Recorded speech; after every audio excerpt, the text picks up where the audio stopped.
ਓਮ ਸ਼ਾਂਤੀ। ਅੱਜ 22/1/2023 ਦੀ ਬਾਣੀ ਹੈ।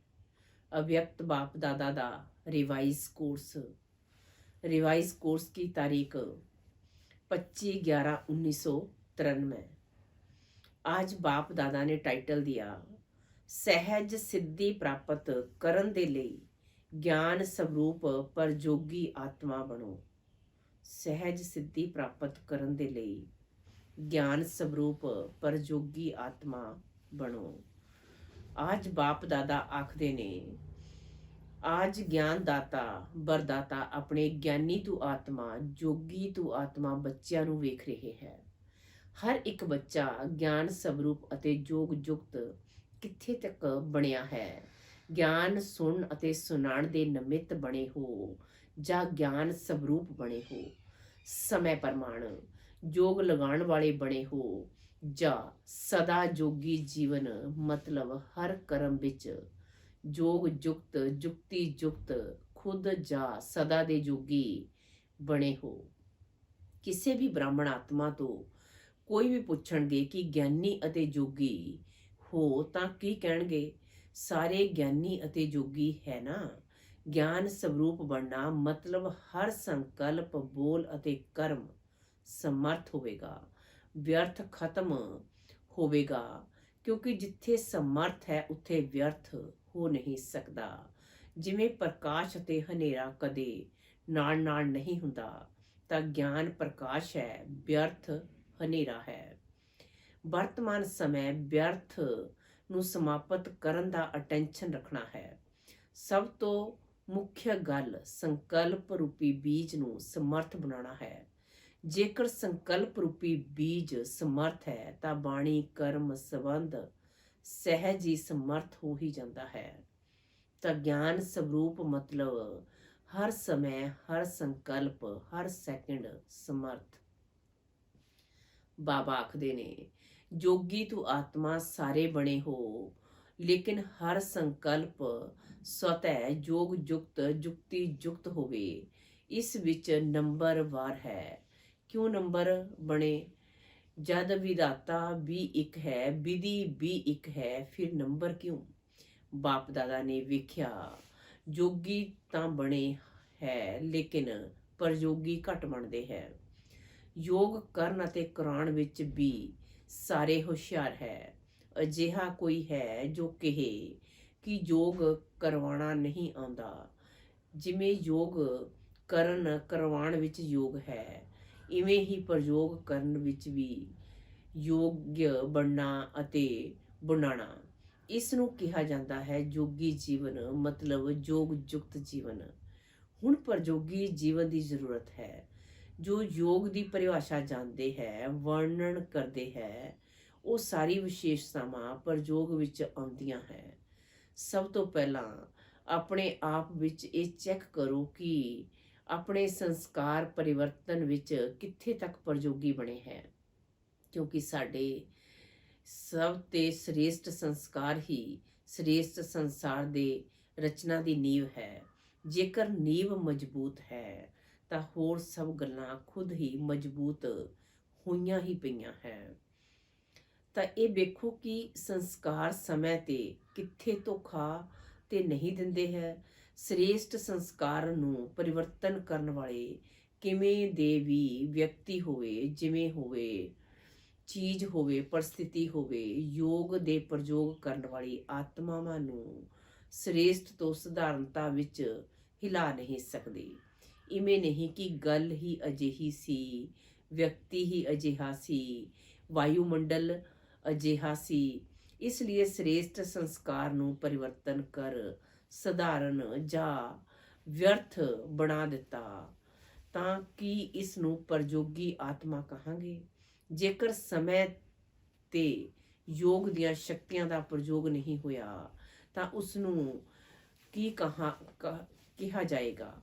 ਤਾਂ ਪਹਿਲੇ ਇਸ ਫਾਊਂਡੇਸ਼ਨ ਨੂੰ ਵੇਖੋ ਕਿ ਕਿੱਥੇ ਤੱਕ ਸਮੇਂ ਦੇ ਪ੍ਰਯੋਗੀ ਬਣੇ ਹੈ। ਜੇਕਰ ਖੁਦ ਦੇ ਸੰਸਕਾਰ ਪਰਿਵਰਤਨ ਨਹੀਂ ਬਣੇ ਹੈ ਤਾਂ ਨਵੇਂ ਸੰਸਾਰ ਪਰਿਵਰਤਕ ਕਿਵੇਂ ਬਣੋਗੇ। ਬਾਬਾ ਆਖਦੇ ਨੇ ਪ੍ਰਯੋਗੀ ਆਤਮਾ ਦੀ ਪਹਿਲੀ ਨਿਸ਼ਾਨੀ ਹੈ ਸੰਸਕਾਰ ਤੇ ਉੱਪਰ ਸਦਾ ਪ੍ਰਯੋਗ ਵਿੱਚ ਵਿਜਈ। ਦੂਜੀ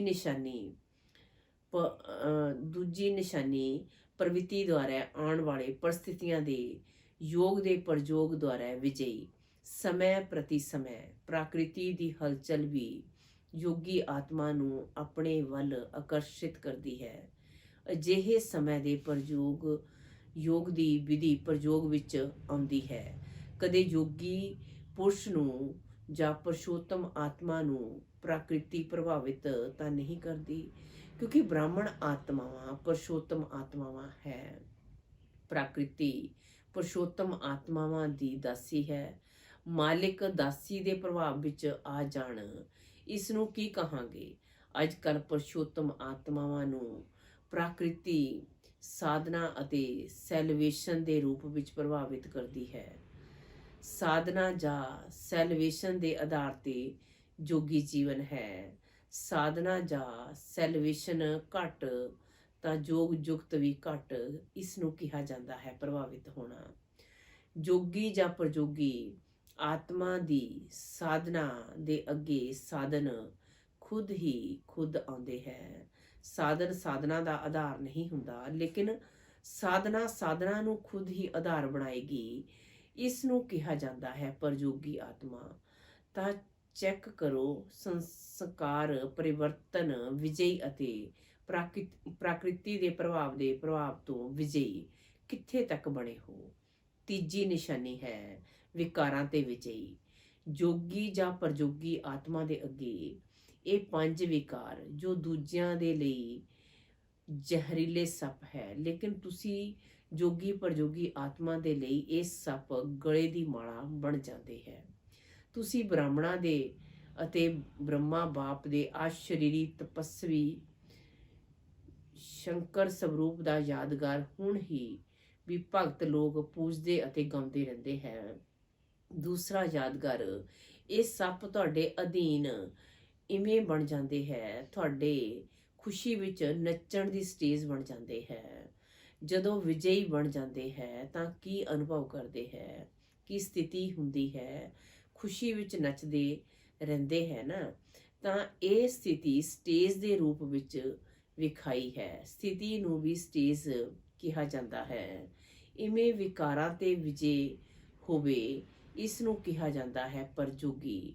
ਤਾਂ ਇਹ ਚੈੱਕ ਕਰੋ ਕਿੱਥੇ ਤੱਕ ਪ੍ਰਯੋਗੀ ਬਣੇ ਹੋ। ਜੇਕਰ ਯੋਗ ਦਾ ਸਮੇਂ ਤੇ ਪ੍ਰਯੋਗ ਨਹੀਂ, ਯੋਗ ਦੀ ਵਿਧੀ ਨਾਲ ਸਮੇਂ ਤੇ ਸਿੱਧੀ ਨਹੀਂ, ਤਾਂ ਸਹੀ ਵਿਧੀ ਕਹਾਂਗੇ। ਸਮੇਂ ਆਪਣੀ ਤੀਵਰ ਗਤੀ ਸਮੇਂ ਪ੍ਰਤੀ ਸਮੇਂ ਵਿਖਾ ਰਿਹਾ ਹੈ। ਅਨੇਕਤਾ ਆਧਰਮ ਤਮੋ ਪ੍ਰਧਾਨਤਾ ਹਰ ਖੇਤਰ ਵਿੱਚ ਤੀਵਰ ਗਤੀ ਨਾਲ ਵੱਧਦਾ ਜਾ ਰਿਹਾ ਹੈ। ਅਜਿਹੇ ਸਮੇਂ ਤੇ ਤੁਹਾਡਾ ਯੋਗ ਤੇ ਵਿਧੀ ਦੀ ਵ੍ਰਿਧੀ ਅਤੇ ਵਿਧੀ ਦੀ ਸਿੱਧੀ ਵਿੱਚ ਵ੍ਰਿਧੀ ਤੀਵਰ ਗਤੀ ਨਾਲ ਹੋਣਾ ਜ਼ਰੂਰੀ ਹੈ। ਨੰਬਰ ਅੱਗੇ ਵਧਣ ਦਾ ਆਧਾਰ ਹੈ ਪ੍ਰਯੋਗੀ ਵਰਣ ਦੀ ਸਹਿਜ ਵਿਧੀ।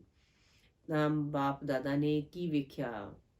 ਸਮੇਂ ਤੇ ਪ੍ਰਯੋਗ ਕਰਨ ਨਾਲ ਤੀਵਰ ਗਤੀ ਦੀ ਬਜਾਏ ਸਧਾਰਨ ਗਤੀ ਹੈ। ਹੁਣ ਇਸ ਨੂੰ ਵਧਾਓ ਤਾਂ ਕੀ ਹੋਵੇਗਾ? ਸਿੱਧੀ ਸਵਰੂਪ ਅਨੁਭਵ ਕਰਦੇ ਜਾਓਗੇ। ਤੁਹਾਡੇ ਜੜ ਚਿੱਤਰਾਂ ਦੁਆਰਾ ਸਿੱਧੀ ਪ੍ਰਾਪਤ ਕਰਨ ਦਾ ਅਨੁਭਵ ਕਰਦੇ ਰਹਿੰਦੇ ਹੈ। ਚੈਤਨਿਆ ਵਿੱਚ ਸਿੱਧੀ ਸਵਰੂਪ ਬਣੇ ਹੈ ਤਾਂ ਇਹ ਯਾਦਗਾਰ ਚੱਲਿਆ ਆ ਰਿਹਾ ਹੈ। ਰਿੱਧੀ ਸਿੱਧੀ ਵਾਲੇ ਨਹੀਂ, ਵਿਧੀ ਨਾਲ ਸਿੱਧੀ। ਤਾਂ ਸਮਝੋ ਕੀ ਕਰਨਾ ਹੈ ਸਭ ਕੁਝ, ਲੇਕਿਨ ਸਮੇਂ ਦੇ ਪ੍ਰਯੋਗ ਕਰਨਾ ਅਤੇ ਪ੍ਰਯੋਗ ਸਫਲ ਹੋਣਾ, ਇਸ ਨੂੰ ਕਿਹਾ ਜਾਂਦਾ ਹੈ ਗਿਆਨ ਸਵਰੂਪ ਆਤਮਾ। ਇਵੇਂ ਗਿਆਨ ਸਵਰੂਪ ਆਤਮਾਵਾਂ ਅਤੀ ਨੇੜੇ ਅਤੇ ਅਤੀ ਪਿਆਰੀਆਂ ਹੈ। ਚੰਗਾ, ਸਦਾ ਯੋਗ ਦੀ ਵਿਧੀ ਦੁਆਰਾ ਸ੍ਰੇਸ਼ਟ ਸਿੱਧੀ ਨੂੰ ਅਨੁਭਵ ਕਰਨ ਵਾਲੇ, ਸਦਾ ਸਧਾਰਨ ਸੰਸਕਾਰ ਨੂੰ ਸ੍ਰੇਸ਼ਟ ਸੰਸਕਾਰ ਵਿੱਚ ਬਦਲਣ ਵਾਲੇ, ਸੰਸਕਾਰ ਪਰਿਵਰਤਨ ਆਤਮਾਵਾਂ ਨੂੰ ਸਦਾ ਪ੍ਰਕਿਰਤੀ ਜਿੱਤ ਵਿਕਾਰਾਂ ਤੇ ਜਿੱਤ ਪ੍ਰਾਪਤ ਕਰਨ ਵਾਲੇ ਵਿਜਈ ਆਤਮਾਵਾਂ ਨੂੰ ਸਦਾ ਪ੍ਰਯੋਗ ਦੀ ਗਤੀ ਨੂੰ ਤੀਵਰ ਅਨੁਭਵ ਕਰਨ ਵਾਲੇ ਗਿਆਨ ਸਵਰੂਪ ਯੋਗ ਯੁਕਤ ਯੋਗੀ ਆਤਮਾਵਾਂ ਨੂੰ ਬਾਪ ਦਾਦਾ ਦਾ ਯਾਦ ਪਿਆਰ ਅਤੇ ਨਮਸਤੇ ਜੀ। 24 ਨਵੰਬਰ ਨੂੰ ਦੋ ਕੁਮਾਰੀਆਂ ਦੇ ਸਮਰਪਣ ਸਮਾਰੋਹ ਦੇ ਬਾਅਦ ਰਾਤਰੀ 10 ਵਜੇ ਦਾਦੀ ਆਲਰਾਊਂਡਰ ਨੇ ਆਪਣਾ ਪੁਰਾਣਾ ਚੋਲਾ ਛੱਡਿਆ, ਬਾਪ ਦਾਦਾ ਦੀ ਗੋਦ ਲਈ। 25 ਤਾਰੀਖ ਦੁਪਹਿਰ ਵਿੱਚ ਉਹਨਾਂ ਦਾ ਅੰਤਿਮ ਸੰਸਕਾਰ ਕੀਤਾ ਗਿਆ। ਸ਼ਾਮ ਨੂੰ ਮੁਰਲੀ ਤੇ ਬਾਅਦ ਦਾਦੀਆਂ ਨਾਲ ਮੁਲਾਕਾਤ ਕਰਦੇ ਸਮੇਂ ਬਾਪ ਦਾਦਾ ਨੇ ਜੋ ਮਹਾਵਾਕਿਆ ਉਚਾਰੇ ਉਹ ਇਸ ਤਰ੍ਹਾਂ ਹੈ: ਖੇਲ ਵਿੱਚ ਵੇਖ ਖੇਲ ਵੇਖੋ, ਸਾਖੀ ਹੋ, ਖੇਲ ਵੇਖਣ ਵਿੱਚ ਮਜ਼ਾ ਆਉਂਦਾ ਹੈ ਨਾ।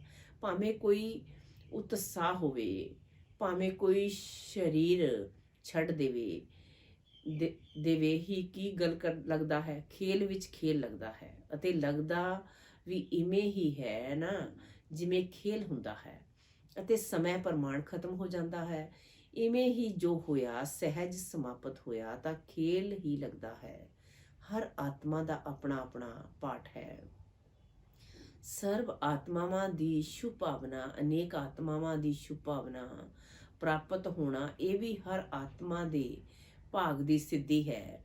ਤਾਂ ਜੋ ਵੀ ਹੋਇਆ, ਕੀ ਵੇਖਿਆ, ਖੇਲ ਵੇਖਿਆ ਜਾਂ ਮ੍ਰਿਤਿੂ ਵੇਖਿਆ, ਇੱਕ ਪਾਸੇ ਉਹੀ ਅਲੌਕਿਕਤਾ ਸਵੈੰਬਰ ਵੇਖਿਆ ਅਤੇ ਦੂਜੇ ਪਾਸੇ ਚੋਲਾ ਬਦਲਣ ਦਾ ਖੇਲ ਵੇਖਿਆ।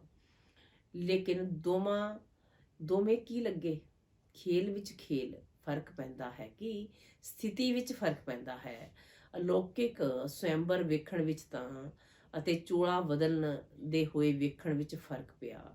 ਥੋੜੀ ਲਹਿਰ ਬਦਲਦੀ ਹੋਈ ਕਿ ਨਹੀਂ। ਸਾਖੀ ਹੋ ਕੇ ਖੇਲ ਵੇਖੋ ਤਾਂ ਉਹ ਆਪਣੀ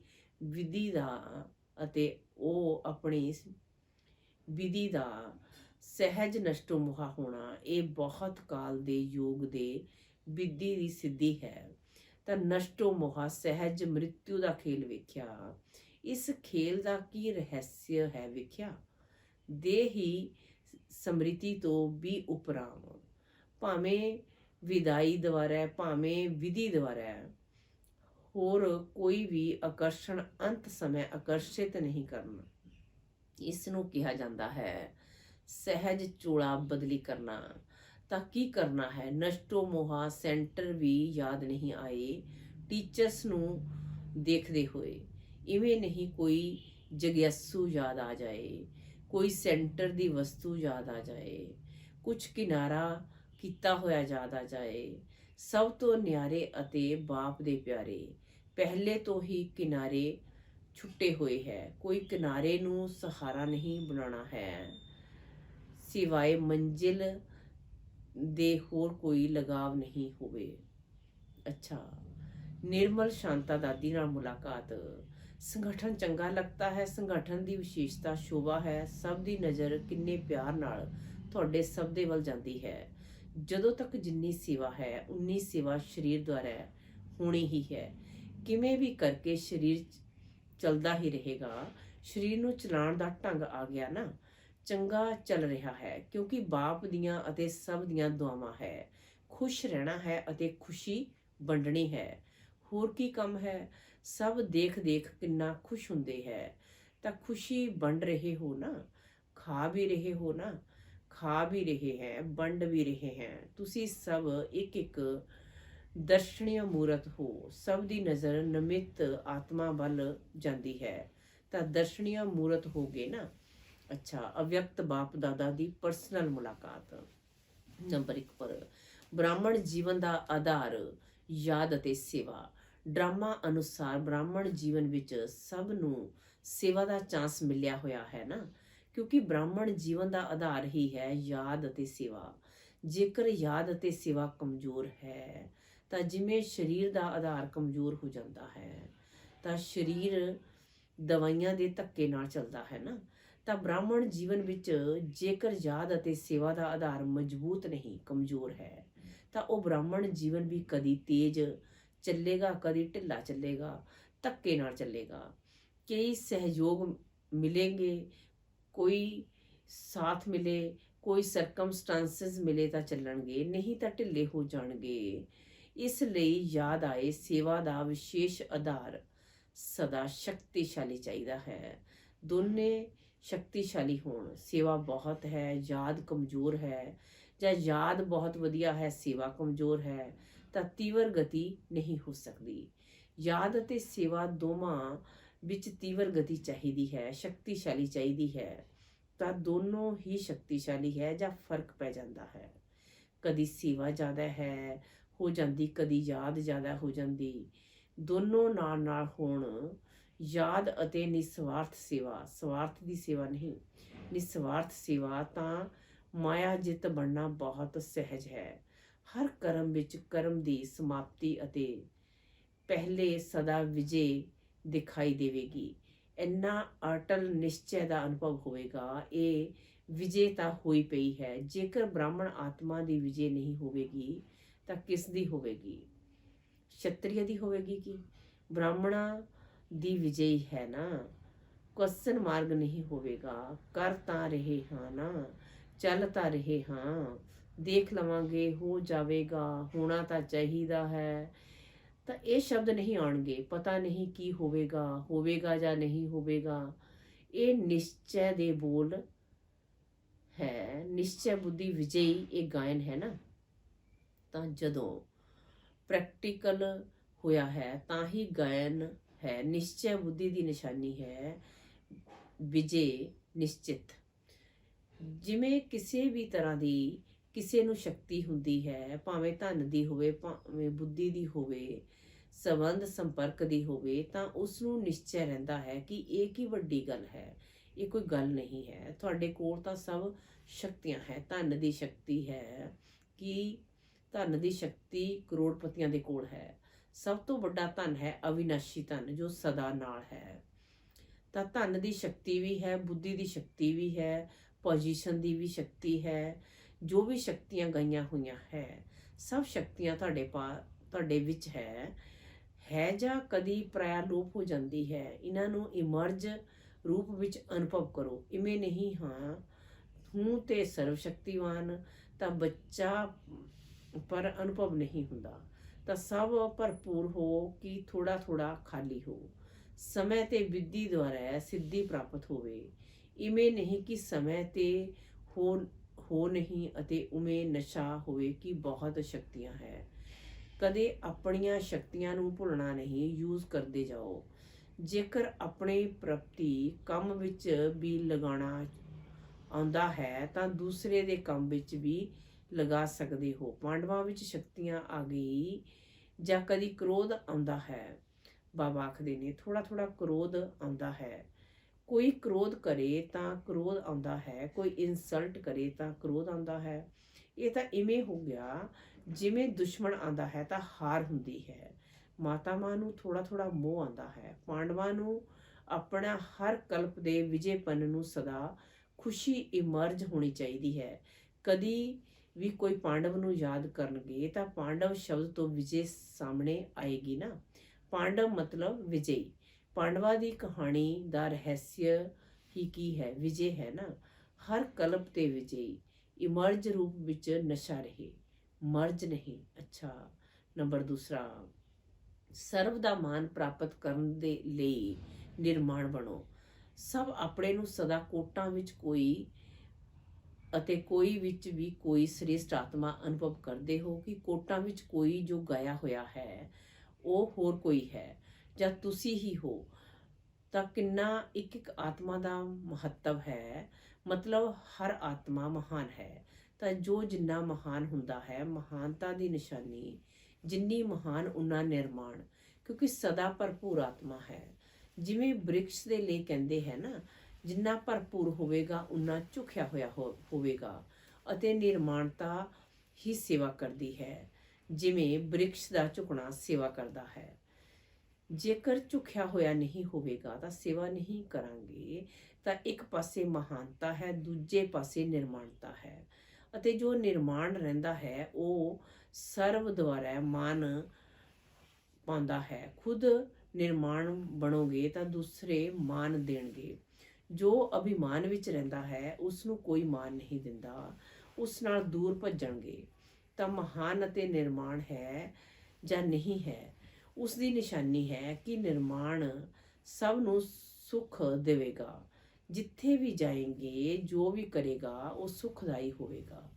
ਇਸ ਨਾਲ ਚੈੱਕ ਕਰੋ ਕਿ ਕਿੰਨੇ ਮਹਾਨ ਹੈ। ਜੋ ਵੀ ਸੰਬੰਧ ਸੰਪਰਕ ਵਿੱਚ ਆਏ ਸੁਖ ਦੀ ਅਨੁਭੂਤੀ ਕਰੇ। ਇਹ ਹੈ ਇਵੇਂ ਹੈ ਜਾਂ ਕਦੀ ਦੁੱਖ ਵੀ ਮਿਲ ਜਾਂਦਾ ਹੈ। ਨਿਰਮਾਣਤਾ ਘੱਟ ਤਾਂ ਸੁਖ ਵੀ ਸਦਾ ਲਈ ਦੇ ਸਕਣਗੇ। ਤਾਂ ਸਦਾ ਸੁਖ ਦਿੰਦੇ, ਸੁਖ ਲੈਂਦੇ ਜਾਂ ਕਦੀ ਦੁੱਖ ਲੈਂਦੇ। ਚਲੋ ਦਿੱਤਾ ਨਹੀਂ ਪਰ ਲੈ ਵੀ ਲੈਂਦੇ ਹੈ। ਥੋੜਾ ਫੀਲ ਹੁੰਦਾ ਹੈ ਤਾਂ ਲੈ ਲਿਆ ਨਾ। ਜੇਕਰ ਕੋਈ ਵੀ ਗੱਲ ਕਿਸੇ ਦੀ ਫੀਲ ਹੋ ਜਾਂਦੀ ਹੈ ਤਾਂ ਉਸ ਨੂੰ ਕਹਾਂਗੇ ਦੁੱਖ ਲੈਣਾ। ਪਰ ਦਵੇ ਅਤੇ ਤੁਸੀਂ ਨਹੀਂ ਲਓ, ਇਹ ਤਾਂ ਤੁਹਾਡੇ ਉੱਪਰ ਹੈ ਨਾ। ਜਿਸ ਦੇ ਕੋਲ ਹੋਵੇਗਾ ਹੀ ਦੁੱਖ, ਉਹ ਕੀ ਦੇਵੇਗਾ? ਦੁੱਖ ਹੀ ਦੇਵੇਗਾ ਨਾ। ਪਰ ਆਪਣਾ ਕੰਮ ਹੈ ਸੁੱਖ ਲੈਣਾ ਅਤੇ ਸੁੱਖ ਦੇਣਾ। ਇਵੇਂ ਨਹੀਂ ਕਿ ਕੋਈ ਦੁੱਖ ਦੇ ਰਿਹਾ ਹੈ ਤਾਂ ਕਹਿਣਗੇ ਮੈਂ ਕੀ ਕਰਾਂ, ਮੈਂ ਨਹੀਂ ਦਿੱਤਾ ਪਰ ਉਸਨੇ ਦਿੱਤਾ। ਆਪਣੇ ਨੂੰ ਚੈੱਕ ਕਰਨਾ ਹੈ ਕਿ ਲੈਣਾ ਹੈ ਕਿ ਨਹੀਂ ਲੈਣਾ ਹੈ। ਲੈਣ ਵਿੱਚ ਵੀ ਹੁਸ਼ਿਆਰੀ ਚਾਹੀਦੀ ਹੈ ਨਾ। ਇਸ ਲਈ ਬ੍ਰਾਹਮਣ ਆਤਮਾ ਦਾ ਗਾਇਨ ਹੈ, ਸੁਖ ਦੇ ਸਾਗਰ ਬੱਚੇ ਸੁਖ ਸਵਰੂਪ ਸੁਖ ਦੇਵਾ ਹੈ। ਤਾਂ ਸੁਖ ਸਵਰੂਪ ਸੁਖ ਦੇਵਾ ਆਤਮਾਵਾਂ ਹੈ। ਦੁੱਖ ਦੀ ਛੱਡ ਦੋ, ਕਿਨਾਰਾ ਕਰ ਲਓ। ਜਾਂ ਹੁਣ ਤੱਕ ਇੱਕ ਪੈਰ ਦੁੱਖ ਧਾਮ ਵਿੱਚ ਹੈ, ਇੱਕ ਪੈਰ ਸੰਗਮ ਤੇ ਹੈ। ਇਵੇਂ ਤਾਂ ਨਹੀਂ ਕਿ ਥੋੜਾ ਥੋੜਾ ਉੱਥੇ ਬੁੱਧੀ ਰਹਿ ਗਈ ਹੈ, ਪੈਰ ਨਹੀਂ ਹੈ ਪਰ ਥੋੜੀ ਉਂਗਲੀ ਰਹਿ ਗਈ ਹੈ।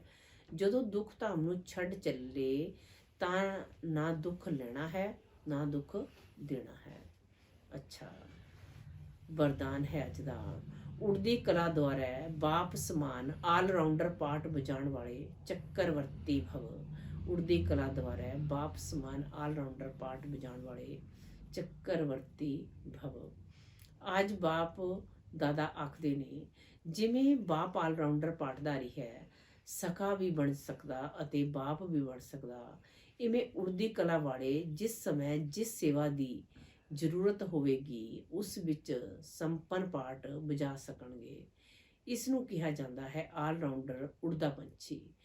ਉਹ ਇਵੇਂ ਨਿਰਬੰਧਨ ਹੋਣਗੇ ਜੋ ਜਿੱਥੇ ਵੀ ਸੇਵਾ ਹੋਵੇਗੀ ਉਹ ਪਹੁੰਚ ਜਾਣਗੇ, ਹਰ ਤਰ੍ਹਾਂ ਦੀ ਸੇਵਾ ਵਿੱਚ ਸਫਲਤਾ ਮੂਰਤ ਬਣਨਗੇ। ਉਹਨਾਂ ਨੂੰ ਕਿਹਾ ਜਾਂਦਾ ਹੈ ਚੱਕਰਵਰਤੀ ਆਲ ਰਾਊਂਡਰ ਪਾਠਧਾਰੀ। ਸਲੋਗਨ ਅੱਜ ਦਾ, 1-2 ਦੀ ਵਿਸ਼ੇਸ਼ਤਾ ਨੂੰ ਸਮ੍ਰਿਤੀ ਵਿੱਚ ਰੱਖ ਫੇਥਫੁਲ ਬਣੋ ਤਾਂ ਸੰਗਠਨ ਇੱਕ ਮਤ ਹੋ ਜਾਏਗਾ।